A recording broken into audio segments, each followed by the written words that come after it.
Well, happening right now, a funeral service for University of Missouri student Riley Strain. His body was discovered last week in a Nashville river 2 weeks after he vanished during a night out with friends. So Strain was last seen on surveillance video wandering the streets, but he somehow ended up in the Cumberland River. And when his body was recovered, he wasn't wearing any pants. He wasn't wearing his cowboy boots, and his wallet was missing. The coroner's report said no foul play is suspected, but Riley's family revealed startling new details after a second autopsy, including a lack of water in his lungs. Last night, a pair of forensic experts spoke with Brian Entin on Elizabeth Vargas Reports, saying there is more to be investigated. It's troubling to me, however, that the Nashville police said that, that they're no longer investigating this. And their autopsy, I think that one of the commentators stated that just a second ago, that their autopsy had revealed nothing. They, being the Nashville police, it's not their autopsy. It is the coroner/medical examiner's autopsy. And to this point, we don't have toxicology yet. So I think they've really jumped the gun on this. I have a problem with this. We need to know what's going on in this young man's system. All right, let's bring in senior national correspondent Brian Entin. And Brian, what else do we know about this second autopsy?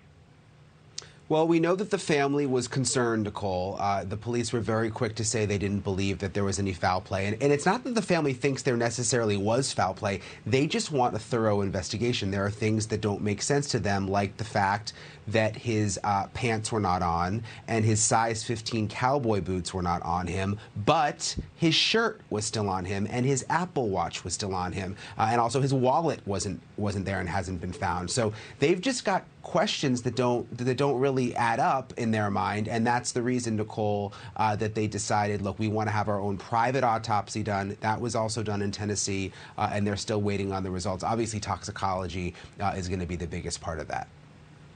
All right, and Brian, I believe we have more from your interview from the forensic experts. Let's listen to that. There's a lot of questions about the fact that the family was told that there was not water in Riley's lungs. How do you explain that? Well, there's really two ways to drown, if you will. One is a wet drowning, one is a dry drowning. And in a wet drowning, the person is panicking, they're taking water in.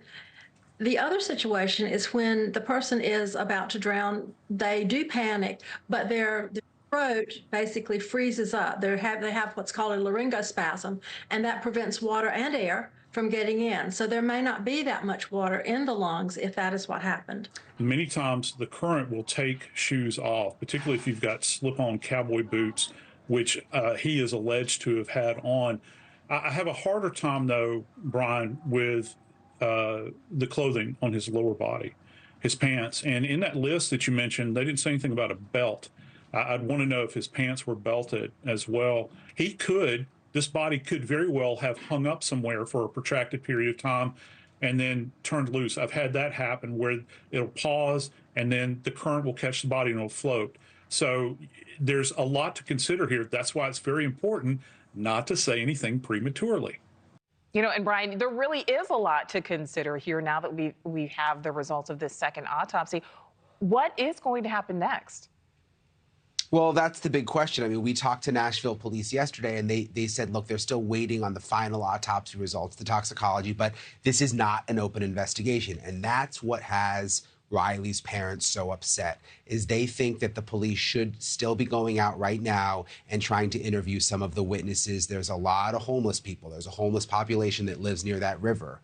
They want them to go out and try to talk to everybody about what they may have seen. And it's interesting what the experts said right there. I mean, there's all these different explanations here that could come into play in terms of why the pants and the boots came off, but we just don't really know. I've also heard, look, there were no puncture wounds on Riley. There was no signs of foul play, so it's not like there were any stab wounds. And what I'm told is when your body's in the water like that, in the river, and you don't have any wounds, the body would bloat, which is one reason that the clothes should not have come off. So the bottom line is the family wants more of an investigation, and we'll have to wait and see if Nashville police is going to do it. Right. I mean, certainly it's easy to understand why the family would want this investigation. You can't blame them, right? Yeah. I mean, any parent Any parent would want that. Yeah, so we will see what happens. I know you're staying on top of it. Thank you for watching. Go to newsnationnow.com to find News Nation on your television provider. And don't forget to click the red subscribe button below to get more of News Nation's fact-driven, unbiased coverage.